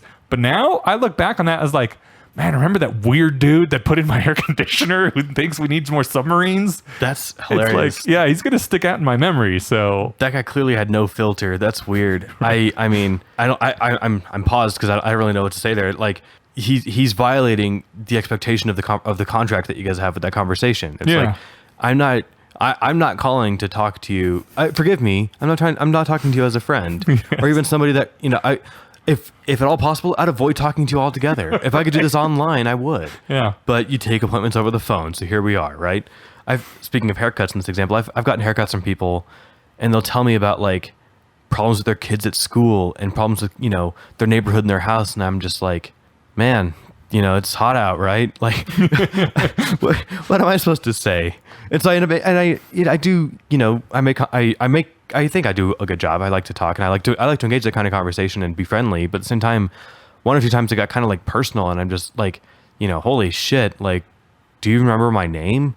Like, are you just desperate to talk to this about somebody? And in that case, I'm happy to listen. But if I was having a rough day and I'm just like trying to get something done, it's like, man, I'm not wanting to hear about this right now. And the robot will never try and, badger you. If this person, I imagine the next step for this, if it's not rolling out at the same time, would be setting up Google Assistant for your own personal business, right? Yeah, or even it's for yourself. It's only going to be a few months until it's your Google Assistant calling the haircutting place's Google Assistant, and the two assistants talk to each other. And that sounds ideal. Then no human ever has to interact with another human. I am finding myself much more enjoying like talking and hanging out with people, and it's been like in the last 10 years in the coming, but than I ever would have thought like in high school. I was a very shy, probably from my lightly bullied upbringing, but like I remember like the first person I didn't really like, I'd never been introduced to that like I talked to, and it was like my second semester, maybe not the first, but I remember like this is a big moment for me. I talked to somebody who sat next to me in class my second semester of senior year of high school. Oh wow. And like I didn't know who this person was before I talked to them, and that wasn't like the first time, but I remember it being a watershed moment for me as a developing person. Yeah. It's like that's where I'm at, that's where I'm coming from. Yeah. And so from that, I love talking to people. I love going to meetups and meeting all these people that I know, and I like doing this, and I really enjoy my social time, which isn't something I would have predicted for myself. All that said, I would love to make it super voluntary to where like, I don't call this because of my haircuts, I don't know who does, but if I was that kind of person, or other services, man, letting my robot talk to their robot and leaving both of us time to, browse Reddit on our phones instead, that sounds great. Okay. So I don't think this will be the degradation of society, because this is just for like simple things. This isn't for like, replacing conversation or replacing friendships. Yeah. It's just for weeding out the tedium. And I think that's the whole point of computers and robots, right? Yeah. But I don't know. Maybe the tedium wouldn't be as tedious if we connected with people a little more. So no, you're not convinced? No, I was just thinking of different examples. So like I was coming back from Fort Collins a couple weeks ago, and I swung through McDonald's because I'd used the restroom. We went inside, and because it's going down the interstate, and you can order. I haven't been in one in years. I don't know when these came up, but I ordered at a kiosk. I pressed buttons on a big tablet that was as tall as I was to place my order. Yeah. And the only time I had to talk to somebody was when they handed me my thing. I said, "Thank you very much." Yeah. I thought that was actually pretty nice. Yeah. Because I mean, people hate running cash registers. People probably don't like trying to talk to the person at the cash register like a person. Plus, I don't know if you ever worked a dull, mind-numbing service industry job, but for a little bit, for about 2 weeks, at King Soopers. Yeah, it wears you out right away, right? And like when you're on the clock there, like 4 hours into your shift, someone asks you like, "Hey, Inyash, what's the capital of Wyoming?" And you're like, what? What are you even talking about? Like, you can't draw basic facts. You can't think. You're completely turned off, right? Okay. So like, in my personal experience from doing some of this stuff for years, was like, I'm not really a person when I'm doing that job. I'm just monotonously doing that job, and trying to engage a person is exhausting. That's the worst part of it. So like, I don't know if, there are a lot of people who enjoy that sort of thing. A lot of people, love, like my company, where I work, they have a large customer service department because we have lots of customers. And those people, probably a lot of them don't like it because customer service sucks, but some of them do. You're helping people figure their stuff out, and at the end of the day, you get to brighten their day by helping them have solved a problem. But that's also like the only thing that they're doing. You're not distracting them from like trying to do the other 5 things they're being paid $9 an hour to do, right? So I don't really know what point I'm making with this, other than I do think that I don't see this being a bad thing. I'm actually really looking forward to it. I was slightly surprised by how negative the reaction was and how quick. I had not expected that, because I also, when I first saw it, was like, that's kind of cool. what other negative reactions were there? Like other than the fact that that was it. That was like, this is lying to people or something. You can't do that. I don't think it would be nice to say, if the robot said, I'm Steven, I'm calling for an appointment, because that is lying. And right. I am a human. I am totally a human. I'm fully human. Check out all my legs and stuff. Isn't there a subreddit, totally a human or something? Something like that. Totally not robots? Yeah, totally not robots. Yeah.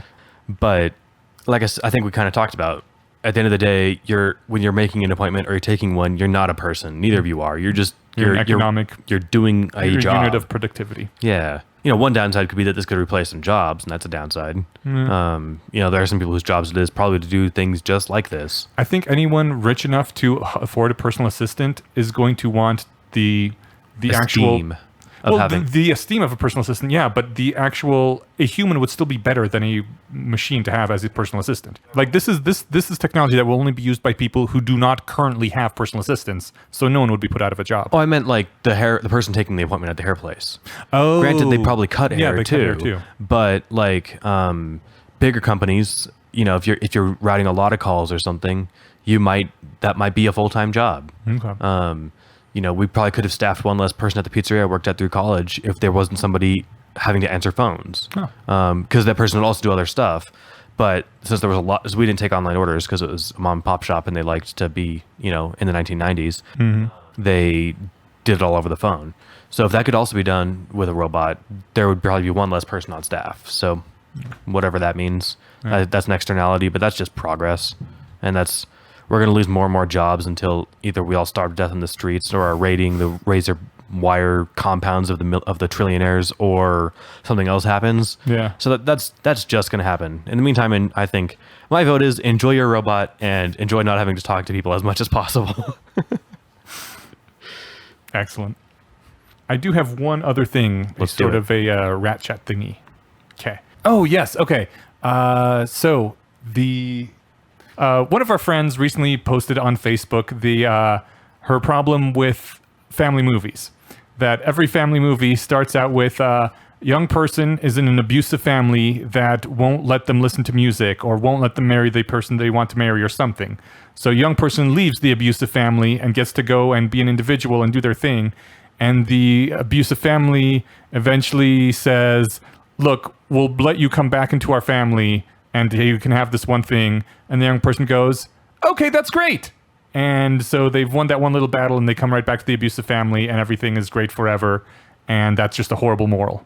Qualifier, family movie, they mean movies about families, or like family movies, like movies a whole family can get behind and watch? Movie a whole family can get behind and watch. I can't think of a single movie that follows that premise other than like Cinderella. And she doesn't go back to the family, does she? The ones that were brought up were Coco and Brave. Oh, I didn't see either of those. Okay, so that's fine. I'm sure I'll take that point as given, but I didn't know this was a common trope. I don't know how, it's moderately common. Hold on a second. I only see superhero movies, so that is not the case in any well, let me go through them all really quick. Nope, none. Okay. With a vague except. Oh wait, shit. No, that doesn't count. Thor 1 doesn't count. His family wasn't abusive. He was being a dick. Okay. All right. Hold on. Can you give me just 1 second? Yeah, do your thing. All right, cool. While Eneasz browses Facebook and succumbs to his life in the computer, damn it. I will point out my 2 RatChats, which are super ripoff. I'll link to them in this. Scott Alexander's review for 12 Rules of Life by Jordan Peterson, and Paul Graham's Why Nerds Are Unpopular, which I already made notes to include in the description here. But the Paul Graham one was the one that Zeke wrote in about, and I read that this week. And if you're a fast reader, it'll probably take 15 minutes. Zeke, which is the time that Zeke quoted me. If you're me, it'll take you almost an hour. So I don't know what my problem is. I read really slow. So, all right. Well, did you find it? I did. All right. Okay. Her summary is, family movie, young person. My family is trying to violate my autonomy, forcing me into a marriage, forbidding me from enjoying music, etc. I will rebel. Young person's rebellion leads to exciting but stressful adventure. Young person. I miss my family. I was wrong to rebel. Now that I realize I love my family more than anything, I will sacrifice my autonomy and be a good family member. Family. Now that you've accepted our dominance over you, we've conveniently learned our lesson about letting you be your own person. You may play music or choose your own spouse or whatever. Happy ending. So I am thinking of something that vaguely follows the trope. I saw How to Train Your Dragon when it was new, so I have no idea how long ago that was. A long time. And from what I remember, the dad's name on that, he was this big hulking figure played by Leonidas. What was the actor's name? Russell Crowe? No, it was Gerard Butler. Oh, you're right. Yeah. Sorry. Yeah. I was, nope. It's very rare that I get to call somebody out on an actor because I'm really bad at knowing non-Avengers. So anyway, so Leonidas was, big, powerful voice. His son's name was Hiccup. And the whole thing was, Hiccup was a small, puny kid, and they're all Vikings, and he's giving them a hard time. Then he goes off and finds and tames this super badass dragon, and then he's popular. And then cool stuff happens in the movie. It's actually kind of fun. I should probably rewatch it. I also haven't seen The Incredibles. Speaking of kids' movies, I need to watch. Incredibles was really good. That's the unanimous thing I've heard. I haven't avoided it. I just never got around to it. And now the sequel's coming out 11 years later, and it's about time. So yeah, the Incredibles definitely does not follow that trope because that one's not about a young person. It's more about the dad than anything. So we'll have to ask our friend if How to Train Your Dragon follows this recipe, because it might be the closest I have. But if it sounds like what they were describing, they go off and have their adventure and self-actualize a little bit, and then they come back, and the family's also grown and learns to accept them. It's not like they're going back and putting back on the shackles, right? Yeah. They're just saying, hey, I'm better now, and I've shown that I can do without you. And they're like, you know what? You're right, but would you deign to be with us again? And we'll treat you like a person. So that sounds like a good outcome. So what was their issue here? Well, their issue was that the young person has to start believing they're not entitled to autonomy, and then come before the family starts coming around to the fact that maybe they are. Like the young person has to be like, my autonomy wasn't that great because I miss you guys, and only then does the family start thinking, well, maybe we can give you a little bit. Maybe I should see one of these other movies, but I do like the heavy stress on autonomy because I know that this was a previous guest, and I think it was Shelley. She said the message is that a good person lets their family own them, but a good family is a little nicer about how they own their people.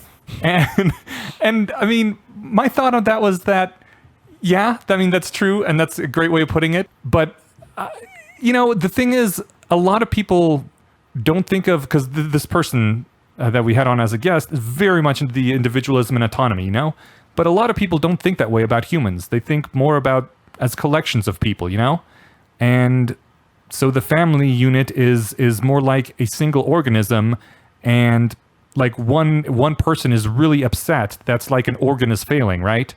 And the person leaves the family, and then the whole organism is hurting.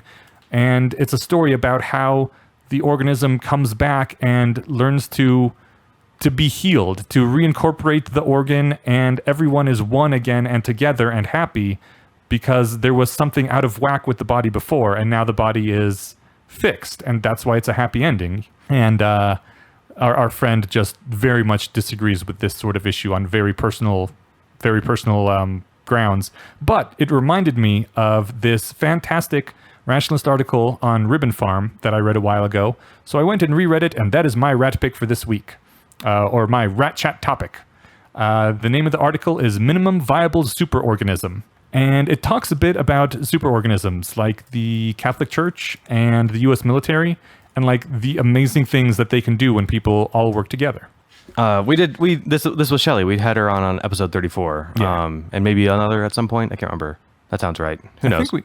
Anyway, so we talked about, I'm sure autonomy came up at some point in that episode, because that's something that she talks about a lot, and I think she has a really powerful take on it. I think it's interesting. And I really admire it. Yeah. I like Shelley and like her viewpoints. Totally. But the minimum viable superorganism basically said we can do these amazing things when we work as a single organism. And how does this happen? Let us investigate how this works. And so they thought, do people coordinate because of like a strongman forcing everyone to work together? That doesn't really work. In fact, one of the first ways that superorganisms, got together was to overthrow tyrants, people who were trying to impose their will just by being strong. What about everyone gets together and says, we must all do these things for our common good? And the problem with that is always the free rider problem. The one person who doesn't do anything still gets all the benefit. And when it comes down to it, everyone can do that, and nothing gets done at all. So why is it that selfish individuals, motivated, for their own self-interest, still get together and manage to work as single organisms that benefit everyone in the end. And what they propose, and which I think is I've seen echoed elsewhere too, and which I really like as a take, is that nature or evolution, Azathoth, came up with an incredible hack which works really well, being that we don't consider it work to admire people and praise them. Like when we see someone really fucking awesome, like Thor or Captain America or someone we really admire. Now you're speaking my language. Yeah, we want to go up to them and we were like, dude, you are badass. I want to hang around with you. Can I like buy you a drink or something? Or just like, it doesn't feel like work to praise people, right? You want to like praise people that you really admire. And likewise, being admired like that is an amazing payment. It feels really good. And so people will do things for the common good because it feels good to get that praise, and people don't consider it work to praise people because it feels good to do that. And that is just the hack that nature invented, that social, in this article, they call it social prestige. In other articles, I've heard it called, something similar, but or status prestige, just the fact that admiration is how we pay people is what helps people work together. And which is also, I think, a reason we should try to focus a little more on in-person communities, because it's really easy to admire people in person, face-to-face. It's much harder to do it over the internet. Well, it's easy to scream it's easy to say it and no one hears it, right? Mm. So like, we were talking about Yudkowsky earlier, Harris, or some people with Peterson, they don't know that you exist. They're glad that you exist and they're happy that you like their stuff, but like they don't hear your praise personally. Sometimes maybe whatever, but you tell your friends you appreciate them, that you like the stuff they do, and it pays them off. They like it, and you get to feel good about being able to express how you feel. Is that what you're getting at? Yeah, there's certain artists that I absolutely love and who will never know that. And I mean, that's one of the shitty things about writing, is that you basically get no feedback ever. You're like, did people love this? Did it touch anyone's life? I don't know. And that's not entirely true. I have gotten a few emails, and God, I treasure those so much because they are the best. But for the most part, you just have no idea. And that's why I think it'd be better for people to see each other in real space much more often, because then you can, show that appreciation for each other and build those bonds, which I think is how superorganisms manage to exist, and why it's sort of society is coming apart a bit at the seams, because we don't see each other in person nearly as much anymore, and we cannot pay that same praise to each other and get the payment of praise that we used to get if we're just interacting online. Like a like on Facebook or an upvote in Reddit is not the same thing as someone coming up to you like with an admiring look in their eye and being like, dude, that was really awesome what you did last week, or man, thanks for helping with building that wall. It's a great thing the lions aren't eating our children right now. That's true. And the people who slack off, they don't get that praise. So they, there isn't that much of a free rider problem. Yeah, sure, they still get the wall around their house, but everyone's like, yeah, that's the fucking slacker that didn't do anything. Screw him. We're not giving him a beer. And so that the payment problem takes care of itself. I like that. That's something to think about. Yeah. It's a great article. No, that sounds cool. I look forward to reading it. Makes a point about, the mice came up with this great idea in an old story that they could stop the cat from eating them if someone would just hang a bell over the mouse's neck, or someone just hang a bell over the cat's neck, and they could hear it whenever it came up, And then all the mice looked at each other and were like, yeah, but who's going to put the bell on the cat's neck? And no one wants to do that. But as the cat eats more and more mice, and this becomes more of an issue, maybe some young mouse with not much to lose, but really wanting all the glory and potential hot mouse pussy that comes with being the guy who hung the bell on the cat is going to take that risk to, pull it off and maybe be the hero. Probably get eaten, but maybe be the hero. Yeah. All right. I like it. Yeah.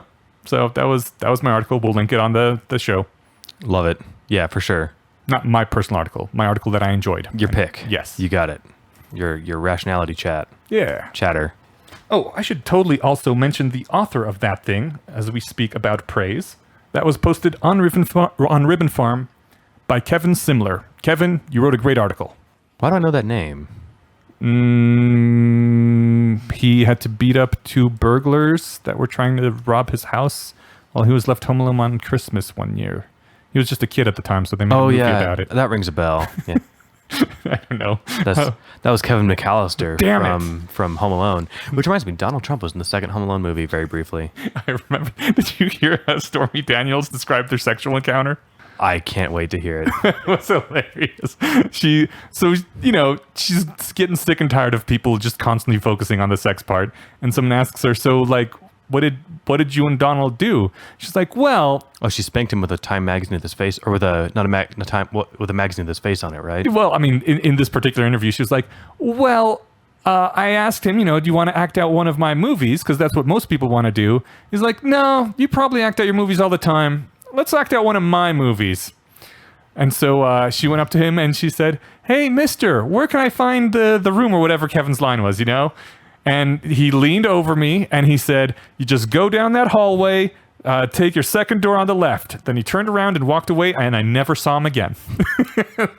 That's amazing. Yeah. And that was his big sexual fantasy with Stormy Daniels. Wow. Right. Okay. Well, I'm glad I know that. I feel bad for not remembering. Kevin Simler was the co-author of The Elephant in the Brain. That's Kevin Simler? That's the one. Fucking A. That was the that was him. Well, he's a good writer of things. Cool. Well, I'm glad to hear that he's writing stuff and doing stuff. I liked The Elephant in the Brain. Sorry, Robin. A lot more than like Robin's OG writing. Mm-hmm. Robin is kind of inaccessible to me. It's dense, it's hard, and it doesn't energetically bridge that inferential distance that Yudkowsky does. Yeah. That said, it's full of awesome content, but you have to be like, you have the sense that you have to be as smart as Robin to enjoy it, and I don't have that. So like or you need someone who's really good at communicating, like Kevin Simler. Yeah, it was a good team. Yeah. So sweet. All right. Cool. Shall we thank people? Yes. Cool. First of all, as always, thanks to Kyle Moore, our sound engineer. Shout out to Kyle. What? And would you like to do the thanking of the person this week? Sorry, I don't have it ready. Enyas keeps the list on his computer, so I do. So I know, like I see the names on Patreon, but I remember sometimes the last person we talked to and never remember the rest. So yeah. Shout out to Pen Long for supporting us on Patreon. Makes a huge difference, and it does. We feel appreciated. It's almost like people like us. And if you can't support, that's cool. You can always leave a review on iTunes, or just tell one of your friends that you think might be interested in it. Yeah, and like I said, don't give a lot. There's a lot of things that you can't give money to. It helps to keep the lights on, helps to keep the show going.